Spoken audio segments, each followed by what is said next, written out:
The sound of the door slamming echoed like an irrevocable verdict. The old wooden frame shut behind Emma with a force that didn't just lock her out of her childhood home. It shut her out of everything she had ever called family. "Get out of my house," her mother Teresa had screamed. The words still rang in her ears, each syllable sharp as a blade. 4 months. 4 months you kept this from me? You humiliated me, Emma. I never want to see your face again. No more tears left to cry. No more words to explain. All she had was a worn-out backpack with a few old clothes, a nearly dead phone, and just under $40, everything Emma had saved from washing dishes at a diner near her school. She stood frozen in the cold hallway of their South Chicago apartment building, clinging to one desperate hope, that her mother would reopen the door, say it was just a moment of rage. But only silence answered her. Neighbors who had clearly overheard the shouting kept their own doors tightly shut, unwilling to be part of someone else's tragedy. Emma swallowed the lump in her throat and walked away, her worn sneakers scraping against the cracked pavement under the October wind.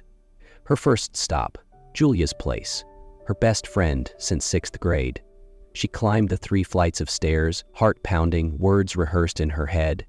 But when Julia's mother opened the door, her face tightened and eyes averted. "She's not home, and I heard what happened. You should try your family. I just need one night, I swear." The door closed, politely, quietly, but colder than her mother's scream. Emma didn't give up. She knocked on 3 more doors, friends who once said, "Anything you need, I'm here," but all she found were uncomfortable glances, half-hearted excuses, and doors that shut like coffins. By 10 o'clock, Emma stopped walking. Not because she ran out of places, but because she ran out of hope. A gust of wind made her shiver, hugging her backpack closer to her chest. She looked around the empty street, where even the streetlights seemed to flicker uncertainly, and then she knew. She no longer had a home. No one.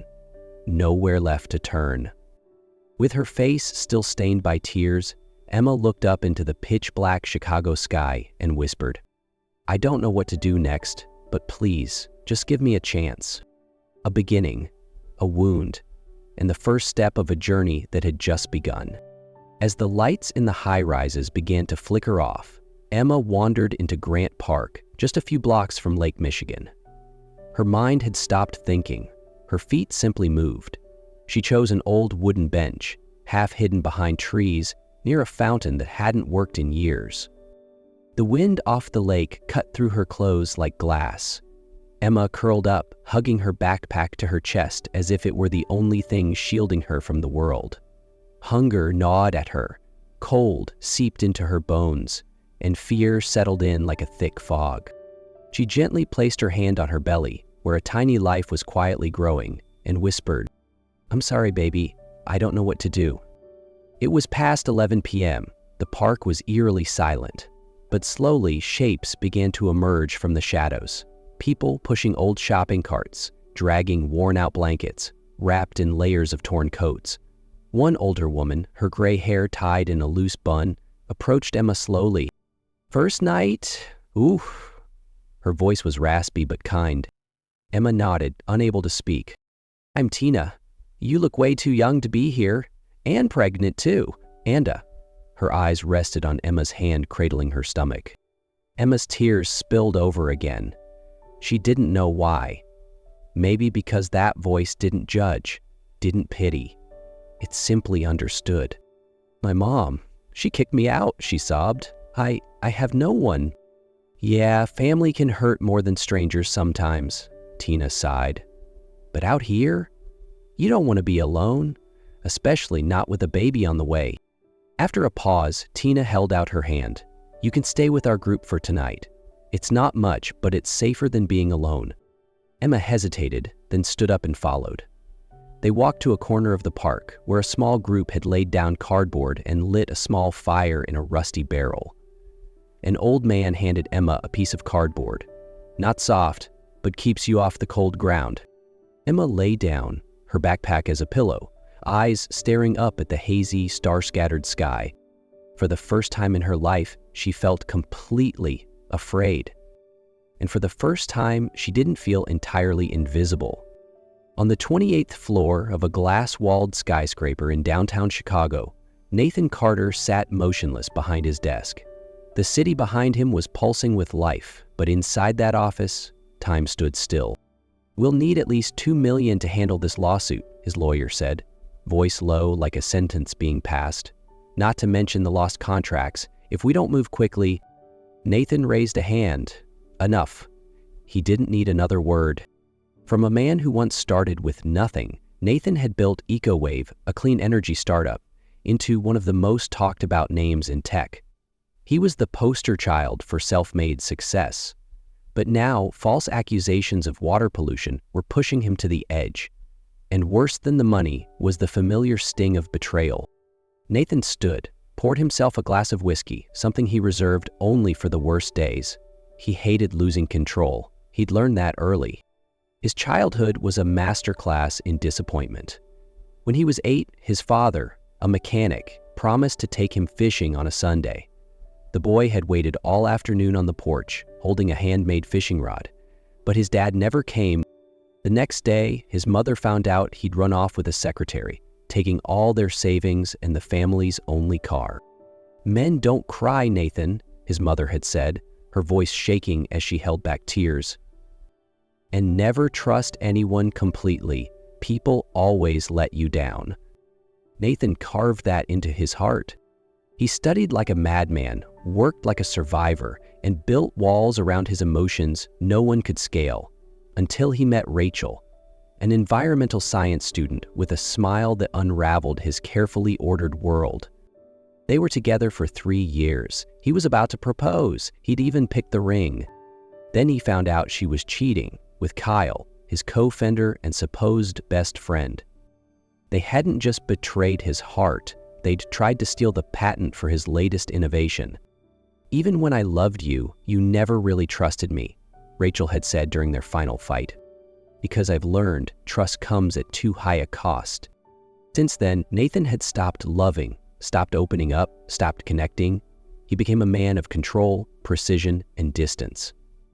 And though he had everything, luxury cars, a penthouse, awards, his heart remained untouched. That night, for some reason, he didn't want to go home.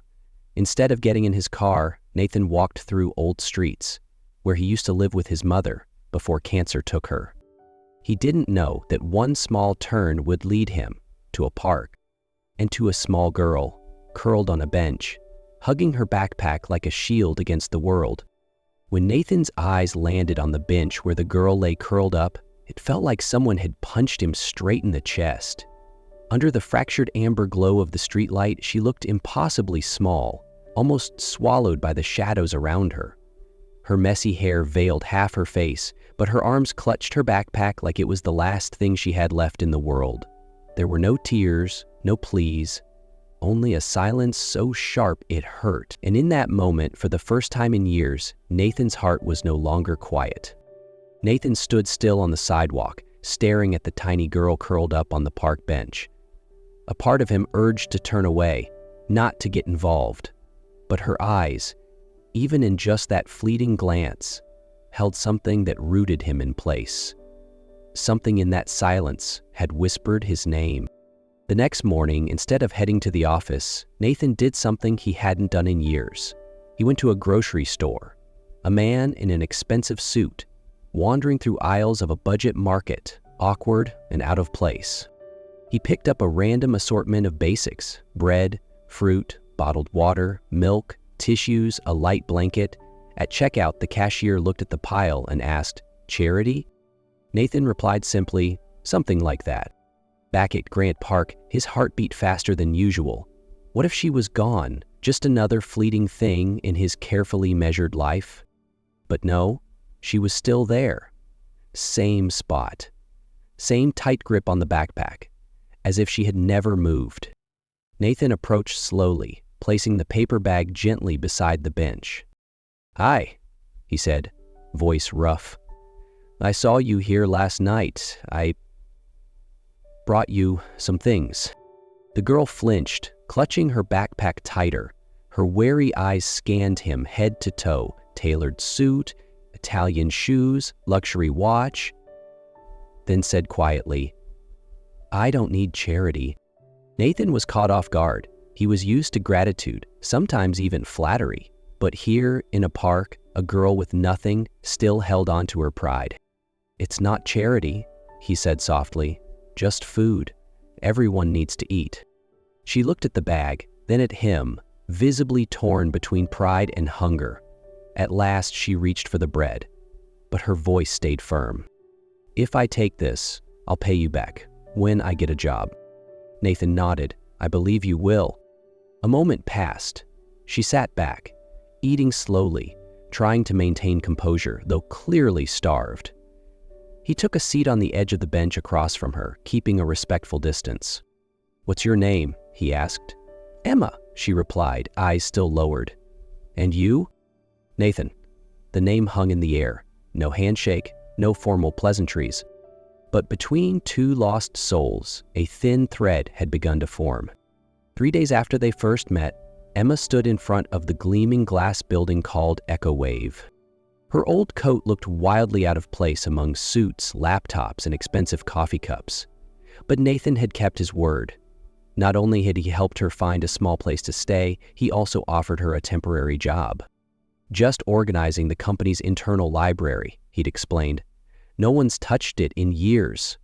But I think you can turn it into something useful."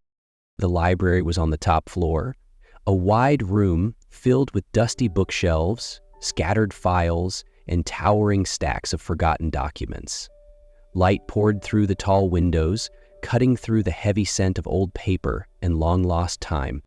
Emma took a deep breath. No AC, no computer, just chaos. But to her, it was a challenge, an opportunity, the first time someone believed she could. The first days were tough. She scrubbed shelves by hand, sorted through hundreds of outdated reports, created a new labeling system with sticky notes, notebooks, and her own memory. But every afternoon, when she looked back at what she'd done, Emma felt something solid, like she was slowly organizing her own life along with the papers. Nathan stopped by sometimes, at first just to check progress, later maybe to see her. "You're fast," he said one afternoon. "I thought this would take a month." "I'm used to cleaning up messes," Emma said softly. "If the outside's chaotic, at least I can control what's inside." Nathan looked at her. A 17-year-old girl with eyes older than her years. No complaints, no requests, just quietly doing the work, as if rebuilding her own world through the shelves. That evening, Emma placed a tiny cactus on the windowsill, bought from a street vendor with a few spare coins. She didn't know how long she'd be there, but for now, she had somewhere to go each morning, and someone who was counting on her to do well. Sometimes, all it takes to begin again is one door left slightly open. At first, Nathan stopped by the library for just a few minutes to check progress. But slowly, those visits grew longer. He brought coffee, sometimes a sandwich, and lingered a bit more each time to ask Emma how she was sorting the materials. Occasionally, they would sit quietly, flipping through old reports, sharing that dusty, sunlit space as if it were their own private world. Emma never asked why he came so often, and Nathan never offered a reason, but every time he walked into that room and saw her working, hair tousled, head bent in focus, afternoon light falling across her determined face, Nathan felt peaceful, a feeling he hadn't known in years. In the soft hush of late afternoon, the library felt like an abandoned chapel. Emma was sorting through a stack of old reports, her hands moving steadily, though her eyes occasionally drifted elsewhere. Nathan stood near the window, quietly watching. "I've noticed you writing in your notebook during breaks," he said. "Are you jotting down work notes?" Emma startled slightly, then shook her head. "No, I write. Random stuff. Sometimes poetry, sometimes just things I can't say out loud." "You've always written?" "I started after my dad left," she replied, voice almost a whisper. "I was 5. Writing was the only way I could tell a story without anyone cutting me off." Nathan didn't respond. Something in her tone felt familiar, a quiet echo of something long buried in him. "And? Your mom?" he asked gently. without urgency. Emma set the stack down. Her eyes didn't meet his, but focused on the window, where the sunset cast everything in amber. My mom's strict, obsessed with appearances. She believes morality lives in the eyes of others. She gave a humorless laugh. I remember once I was sick for a week. When I finally felt better, she made me wear a long-sleeved dress and eyeliner to go outside. She didn't want neighbors thinking I was weak. And when you told her you were pregnant, he didn't say a word, just went to the closet, pulled out a suitcase, shoved in a few of my clothes, and opened the front door. Emma's voice grew quieter. I still remember her face. No anger, no sadness, just disgust. Nathan clenched his fist without realizing. He imagined a 17-year-old girl being kicked out of her home with no warning, no hug, only the sound of a door slamming behind her. "And the baby's father?" he asked, almost whispering. Emma gave a brittle smile. "Liam, we met in chemistry class. He was the first person who made me feel heard." She paused. "He said he loved me. Said we'd run away, start fresh. I believed him." Nathan didn't interrupt. "I told him when I was 3 weeks late. He hugged me. Told me not to worry. The next day, he changed his number. 2 days later, gone from social media. Friends said he transferred schools. I don't even know what state he's in now." She placed her hand on her stomach, a familiar gesture, like a quiet promise. "Others may leave, but this baby stayed. I didn't disappear, and neither did this child." Nathan slowly walked closer, then sat in the chair across from her. After a long pause, he spoke, for the first time revealing something no one else at EcoWave had ever heard. "When I was 8, my dad promised to take me fishing on Sunday. I made a rod myself, just a stick and some thread from my mom's sewing kit. I sat on the porch all afternoon, waiting." He gave a soft, sad chuckle. "He never came. The next day, my mom found out he'd run off with a woman from the car wash. Took all our savings." Emma looked at him, really looked, not because of the story, but because of the way he told it. Not angry, not bitter, just like someone unpacking an old scar and finally letting it breathe. "After that, my mom worked double shifts. She used to say one thing over and over. 'Don't trust anyone, Nathan, not even the ones who say they love you the most.'" "And you believed her?" Nathan nodded. "I made it my rule, built everything in my life around 2 principles. Never trust anyone completely, and never let anyone get too close." "Practical," Emma said, but lonely." Nathan looked up. They locked eyes. Neither spoke. But in that moment, Emma saw not a powerful CEO, but a boy who had once waited on a porch for someone who never showed up. And Nathan saw not a teenage girl with problems, but the only person brave enough not to flinch at his broken pieces. As the conversation faded into quiet, they both remained there, no words needed. In the stillness between the fading sunlight and the scent of old paper, something unspoken had begun to flicker. Not pity, not obligation, but something closer to deep understanding, and perhaps a small trust starting to return. Nathan looked at Emma again, longer this time, and for the first time he wondered, could 2 broken people ever help each other heal? One late evening, Emma stayed behind to reorganize the old archives for the storage project. As usual, Nathan brought coffee. They worked quietly side by side. The only sounds were rustling papers and the soft glow of the desk lamp casting warm light over their faces. "Have you had dinner yet?" Nathan asked, noticing her rubbing her sore wrist. "Not yet. I was planning to grab something on the way home." "Well, have dinner with me? I can cook," he said, hesitating, unsure if the invitation came off too sudden. Emma looked at him, slightly surprised, then gave a small smile. "You can cook?" "Well enough not to poison anyone," he joked. And for the first time that day, Emma laughed, genuinely. Nathan's apartment was cozier than she imagined. Not extravagant, but rather like someone who had lived alone for too long. Neat, quiet, a little cold. But tonight, with the smell of tomato sauce rising from the stove and him telling stories of learning to cook in college, the space felt warmer. After dinner, they sat on the couch, each holding a cup of hot tea. The soft golden light washed over Emma, making her look more delicate than Nathan had ever noticed. She turned to him, her eyes calm but deep like an ocean. "You don't have to do all of this," she said quietly. "I'm fine. I'm used to handling things on my own." Nathan nodded, his eyes still on her. "I know. You're strong. But being strong doesn't mean you never need anyone." She opened her mouth to say something, but Nathan leaned in, slowly, almost hesitantly, until his lips brushed hers. A fleeting kiss, shy and honest, like two people unsure if they were still allowed to love. When they pulled apart, Emma lowered her head and whispered, "Don't make me believe and then pull away." Nathan sighed, still watching her. "I'm scared too. But you make me want to try again." The next morning, Emma walked into the library clutching a stack of folders like every other day, though her heart beat faster than usual. She didn't want to admit it, but the feeling still lingered on her lips, the memory of the kiss, warm and gentle, yet followed by a cold, creeping fear. Nathan was already there. He stood by the window, flipping through a file, his face unreadably calm. Not the same man from the night before who cooked for her, who whispered words that nearly made her believe again. Or maybe it was she who had changed. "Good morning," she said, trying to sound natural. "Morning," Nathan replied without looking up. Silence fell over the room.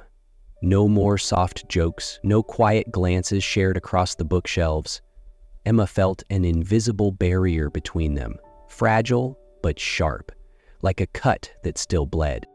All morning, they barely spoke beyond work exchanges. Every time their eyes accidentally met, Emma looked away quickly, afraid of what she might see, afraid of what she might feel. "What happened last night? It was just a moment, driven by emotions," she said, while they reorganized the back shelf. Nathan paused for a second, then nodded. "Yeah, it was late. We were tired. It makes sense." He smiled faintly, but it never reached his eyes. Emma felt something twist painfully inside her, but she said nothing. She had to protect herself. She couldn't let someone in too deep, especially someone like Nathan, someone she could so easily fall for. That afternoon, Nathan returned to his office with his thoughts in turmoil. For years, he had mastered living with logic and emotionless decisions. But ever since Emma walked into his life, everything felt out of control. And now that she had pulled away, he didn't know what to do, except to retreat into the only thing he knew: silence, professionalism, distance. Marcia, his longtime assistant, noticed the tension in his expression but said nothing. She'd worked with Nathan long enough to know that when he was quiet, it meant he was hurting. Back in the library, Emma went on with her tasks as if nothing had happened. But every time Nathan walked by, her heart clenched. She missed the gentle look in his eyes. She missed the smell of cooked tomatoes, the way he silently placed a cup of tea in her hands. But now, all of that was buried beneath a layer of polite detachment. That evening, Emma sat alone in her hotel room, flipping through the pages of her journal. It was filled with poems about loneliness, about yearning to trust, to be loved. On the last page, she'd scribbled a few lines and left them unfinished. "If I let you in, will you stay? Or will you walk away when I need you most?" She closed the notebook and leaned her head back against the wall, silent tears slipping down her cheeks. Across town, Nathan stared out the window of his office into the night sky. Below, the city pulsed with life, as if nothing had changed. But inside him, everything was frozen at that moment.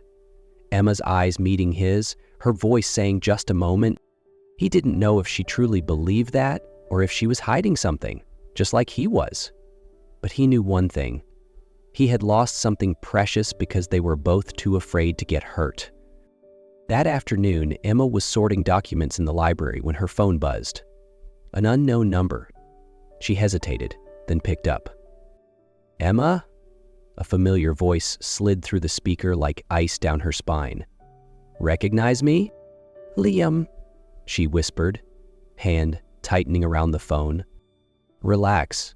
I'm not here to make up," he sneered. "Just a little reminder. I still have some intimate photos of you and your sugar daddy. Pretty juicy stuff, you know."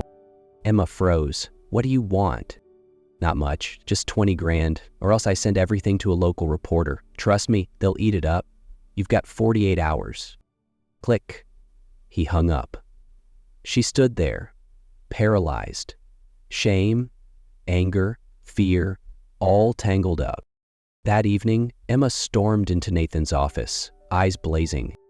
"Liam called. He's blackmailing me," she snapped. Nathan looked up. "How much?" 20 grand. "I'll handle it. Give me the account number." "No," she barked. "You're not doing anything." "Emma, what are you afraid of? Your name in the papers? Shareholders finding out their golden boy got involved with a knocked-up homeless girl?" Nathan stood, voice sharpening. "Don't talk like that. It's the truth, isn't it? Everything you've done." "It wasn't for me. It was guilt. It was image. It was you trying to be the good guy." "That's ridiculous," Nathan snapped. "You think I cooked for you, listened to you, gave you everything as some PR stunt? Tell me, Nathan, just once, did you ever help me because of me? Or was I just another problem to fix?" Emma's voice cracked, her eyes shining with tears she refused to let fall. "You're still the CEO. Everything in your life is calculated. I was just a risk you didn't plan for." Nathan slammed the desk. "And what about you? You push me away every time I get close. You're so scared of being hurt, you'd rather destroy something real just to feel safe playing the victim." "Because that's all I know how to do," she screamed. "No one's ever stayed long enough to teach me anything else." The room vibrated with silence, both of them breathing heavily, eyes red, hands trembling. Emma took a step back, hand pressed to her chest like holding her heart together. "I don't need pity. I don't need halfway love. If you're not sure, let me go." Nathan stood still, frozen. Emma turned and walked out. This time, no one stopped her. And when the door closed behind her, even the air inside the room seemed to disappear. 3 days later, Emma showed up at the central train station with a crate of bottled water and a few bags of sandwiches. She had managed to rent a tiny corner near the exit where hundreds of people passed by every hour. Every coin she earned selling water, snacks, and tissues was a battle. Emma had no breaks, no full meals. She skipped breakfast, nibbled through lunch, and collapsed into bed at night from sheer exhaustion. The baby inside her grew heavier each day. But Emma didn't complain. She had long grown used to fighting alone. On the 4th day, the heat was unbearable. Beneath the metal roofing of the station, the air was thick and suffocating.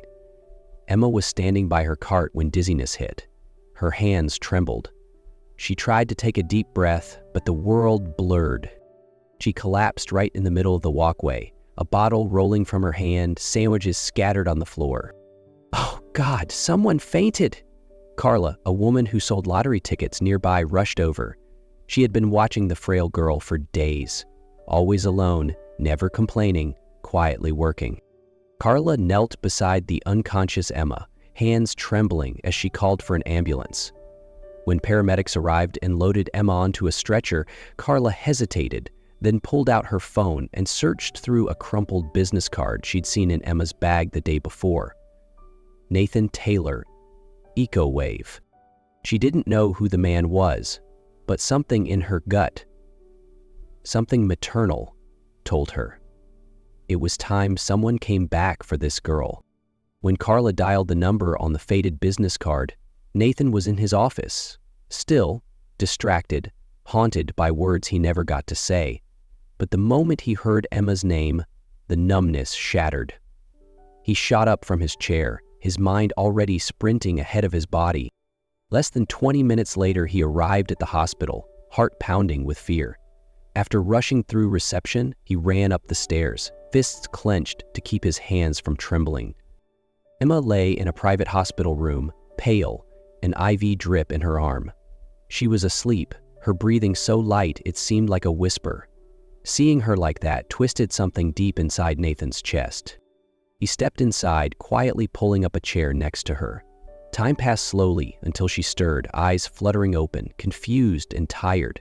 Their gazes met, surprise, hurt, and doubt flickering in hers. "What are you doing here?"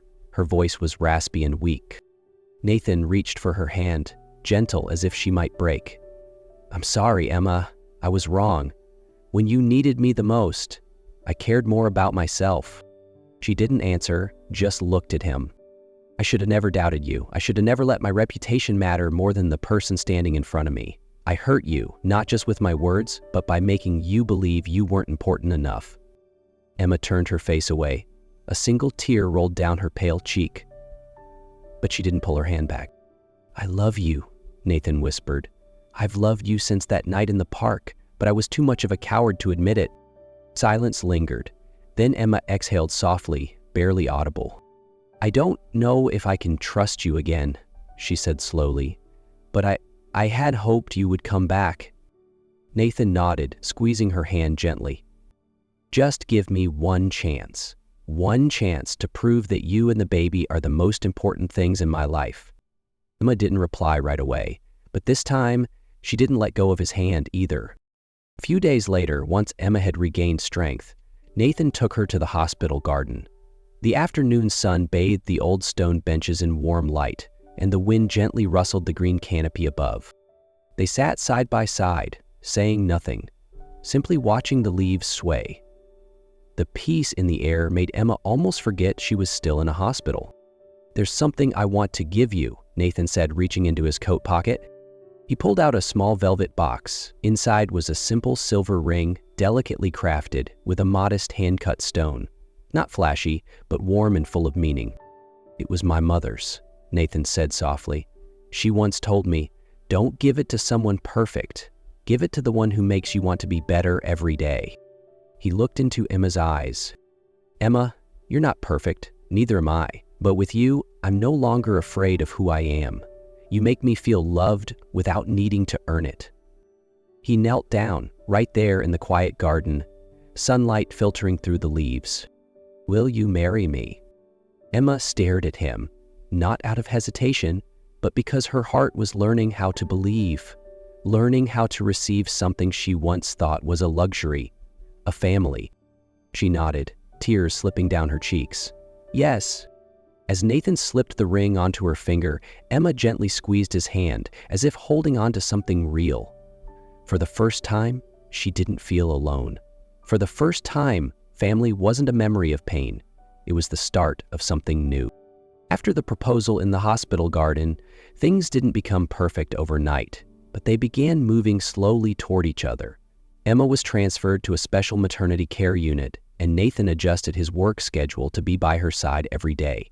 There were anxious nights and nervous mornings, but gradually they learned how to prepare, not just to become parents, but to become a true home for each other. On a morning in March, soft sunlight slipped through the delivery room curtains. Emma lay on the bed, sweat glistening on her forehead, her hand clutching Nathan's. He hadn't left her side for a single minute through 12 hours of labor. Then came the first cry. Sharp, trembling, but to both of them, it was the most beautiful sound in the world. "It's a girl," the nurse said, placing the tiny newborn onto Emma's chest. She was red and small, her eyes still shut, but her fingers curled as if reaching for warmth. Emma broke down in tears, not from pain, but from a kind of love she had never let herself feel before. Nathan sat beside her, still holding her hand. He leaned in, kissed her forehead, and whispered, "Thank you for not letting go." They named her Hope Carter Rodriguez. Hope because she was the one light Emma had clung to in all her darkness. Carter, after Nathan's mother's family name. Rodriguez, a reminder that no matter where she came from, she would always have roots and love. 3 months later, the Hope Haven Foundation opened its doors. Founded by Emma and Nathan as a nonprofit to support young mothers with nowhere else to turn. No judgment, no shame, just shelter, food, and most importantly, someone to listen. Emma ran the center hands-on, pouring every hour into helping girls just like she once was, terrified, alone, but still desperate to live. Nathan managed operations in the background, quietly building the framework so Emma could shine. Each night, when the lights at the foundation dimmed, they returned to their modest home in the suburbs, where Hope's laughter echoed through the kitchen and rocked gently in the porch swing. Life still had its challenges, its arguments, and its tired days, but now they faced them together. Because true love doesn't erase the past, it gives you the strength to walk through it, hand in hand.